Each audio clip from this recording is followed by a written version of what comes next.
Linksys 160NL Linux routeris. Iš išorės mažai kas skiriasi nuo kitų naujausių Linksys modelių. Bet viduje turime net 400 MHz centrinį procesorių, ant kurio sukasi neįprastos tvarkyklės, o visa Linux operacinė sistema. Gale turime 2 vietas prisukamoms antenoms. Galime naudoti pridedamas arba nusipirkti galingesnę. Interneto tinklo jungtis, dar kitaip vadinama WAN. 4 tinklo išėjimai.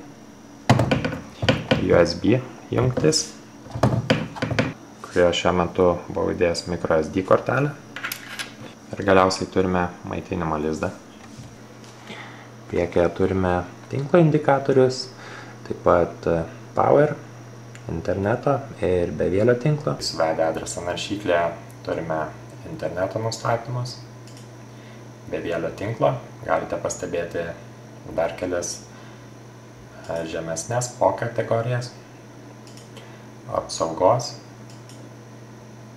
prie USB pajungto kieto disko, atmintinės ar tiesiog paprastos kortelės valdymo panelė, priėjimas, taip pat ugnesinės nustatymai, administracija, statusas.